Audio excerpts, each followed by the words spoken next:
كتشوف راسك انتي المهدي المنتظر وخاصك تخلصي العالم من هاد الحروب كامله. كيفاش المهدي المنتظر؟ راهي خدامه مع الموساد.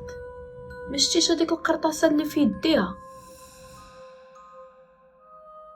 مشتيش دوك العائله اللي باغين يقتلوك تيكرهوك؟ خاصك تعشي بهم قبل ما يتغداو بيك. راه داك الموس سيري هزيه ويلا تحركي. كلهم تيكرهوك انت المهدي، كلهم تيكرهوك انت المهدي، بارك ما بقيتش كلهم تيكرهوك انت المهدي المنتظر. تقتلي عائلتك انت مع الموساد. بركه شكون نتوما؟ بزاف منكم هادشي غادي يجيهم غريب، ولكن كونوا على يقين ان الكثير من الناس كتعاني من هادشي اللي شفتوا قدامكم وكتعيشوا هذا هو الواقع اليومي ديالها. الكثير من هاد الناس كيعانيوا في صمت ويقدروا يكونوا حداكم وقرابين لكم وانتوما ما كتعرفوا عليهم والو. واجيو دابا نشوفوا مع بعضياتنا اشنو هو انفصام الشخصيه. مرض انفصام الشخصيه او الفصام سكيزوفرينيا هو واحد من الاضطرابات النفسيه اللي اكثر غموضا واللي كيأثر بواحد الشكل سلبي على التفكير ديال الشخص المصاب، المشاعر ديالو، السلوكيات ديالو وحتى المعاملات ديالو مع الناس اللي كيكونوا كيعانيو منه كما شفتوا في التمثيليه، انهم كيسمعوا بعض الاصوات اولا كيشوفوا بعض الناس اللي نتوما ما كتبانش لكم واللي كتجي هي غير من المخيله ديالهم المريضه. وهادشي اللي كيجعلهم انهم يبدلوا الطريقه ديال التفكير ديالهم او انهم يواجهوا صعوبه كبيره في التفاعل مع الناس، ويقدر هاد المرض يوصلك حتى لجرائم جد خطيره. كيفاش غادي نعرف بان عندي انفصام الشخصيه وشنا هي الاعراض الرئيسيه ديالو؟ الأعراض الرئيسية كتنقسم إلى 3 أنواع: الأعراض الذهانية، الأعراض السلبية، والأعراض الإدراكية. بالنسبة للأعراض الذهانية فهي كيكون فيها واحد الهلاوس السمعية، بحيث أن هاد المريض كيسمع شي حوايج اللي ما كنسمعوهمش حنايا وكيأمروه بشي حوايج اللي يديرهم، بحال اللي كما شفتوا انه كيامروا انه يقتل العائله ديالو او لا يسرق او لا انه المهدي المنتظر هو اللي غادي يحرر العالم. هادشي كامل كيسمعوا هاد المريض. بالنسبه كاين هناك الهلاوس البصريه، بحيث انه كيشوف واحد الكائنات او لا اشخاص غير موجوده. الاوهام، حيث انه كيثيق في حوايج ما عندهاش اساس من الواقع، بحال كانه مراقب او عنده قوه خارقه. وكاين هناك في الأعراض الذهانية الاضطراب في التفكير، أي صعوبة في ترتيب الأفكار وحتى الكلام. دابا ننتقلوا الأعراض السلبية. الأعراض السلبية اللي كيكون فيها أولا نقص في التعبير العاطفي، أي الوجه ديال المريض كيبقى جامد بلا تعابير. ثانيا فقدان الرغبة في العمل أو الدراسة أو أي شيء كان في الحياة. ثالثا العزلة والانطواء.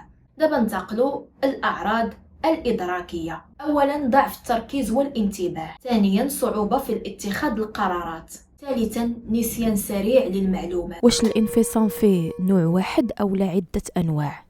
نعم، الانفصام فيه عدة أنواع، بحيث فيه 6 ديال الأنواع وربما يكونوا أكثر. الانفصام الأول وهو الانفصام بارانويد سكيزوفرينيا. هذا النوع هذا كيكون أكثر شيوعا، بحيث يكون عنده أوهام وهلاوس سمعية، ولكن تكون عنده واحد تفكير منظم مقارنة بالأنواع الأخرى. غالبا تبقى يشك في كل شيء حتى أقرب الناس ليه. النوع الثاني الفصام الغير منتظم. الأعراض ديالو التفكير والخطاب تيكونوا متفككين، ما كيربطش الأفكار ما بيناتهم، وتيكونوا أفكار متشتتة، وحتى فاش كيتكلم معاك تيتكلم وهو متشتت ويدخل لك في عدة مواضيع. ثانيا صعوبة في التعبير عن المشاعر، أي أنه يقدر يضحك في واحد المواقف اللي جد حزينة وبدون تعابير على الوجه ديالو. ثالثا صعوبة القيام بالأنشطة اليومية كالأكل، النظافة وإلى آخره. رابعا وأخيرا وهي الصعوبة في التواصل مع الناس. النوع الثالث الانفصام الجمودي. من الأعراض ديالو أن المريض كيوقف بدون حركة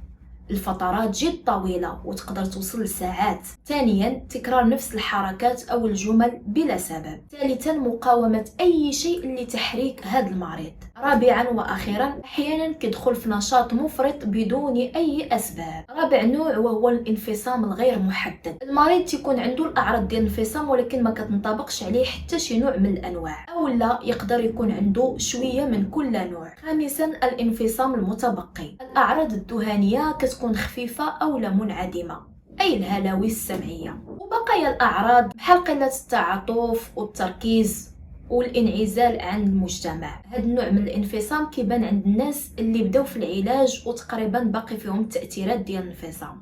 أما النوع الأخير واللي هو السادس هو الانفصام الوجداني، أخطر انفصام يقدر يكون فيهم، وهو تيكون مزيج ما بين الانفصام والاكتئاب واضطراب ثنائي القطب. المريض يمكن ليه يعيش واحد الفترات من الحياة ديالو حزين، واحد الحزن معمق مع أعراض الفصام بحال الهلاوس والتخيلات. كيفاش انه يقدر يتعامل المريض مع المرض ديالو؟ يقدر أنه يتعامل مع هذا المرض من خلال عدة علاجات ومن خلال عدة طرق.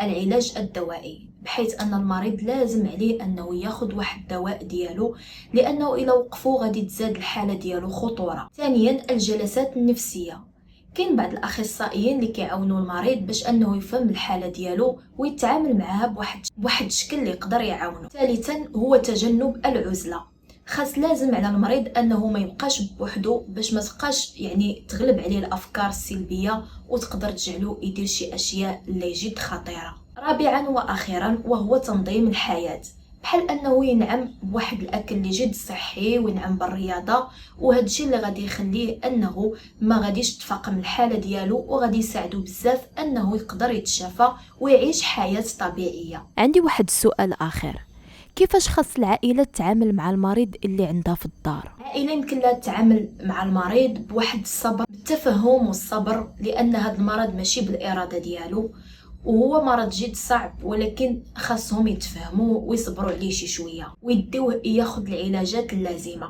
ثانيا انهم خاصهم يراقبوه على مر الوقت، لانه يقدر يقدم على افعال اللي شي شويه تكون خطيره على نفسه وعلى الاخرين. ثالثا هو المساعده ديالو على تلقي العلاج، وخاصو يتعالج بشكل جدي وشكل اللي خاصو يكون سريع جدا. ثالثا وهو خلق واحد البيئة اللي جد إيجابية للمريض. وفي الختام الانفصام مرض مزمن، ولكن مع العلاج والمتابعة يقدر المريض يعيش واحد الحياة اللي جد طبيعية. وخاصكم تعرفوا تحطوا في راسكم أن ماشي أي واحد كيعاني من الانفصام عنده ميولات جد خطيرة أو لا يقدر يكون عنيف ويشكل علينا خطورة، والعكس صحيح، لأن خاصهم غير شوية ديال الدعم والتفاهم ويقدروا يتفاهموا معاك ويعيشوا معاك بواحد الشكل اللي عادي جدا في المنزل. إلا كنتي كتعرف شي واحد مريض بهذا المرض، حاول تكون بجنبه وتساعده وتقدم ليه الدعم اللازم، لأنه محتاج اللي يفهمه بلا ما يحكم عليه، لأن الصحة النفسية ماشي رفاهية وإنما هي ضرورة لازم علينا نحافظوا عليها ونعالجوها إذا كان هناك ضرر نفسي.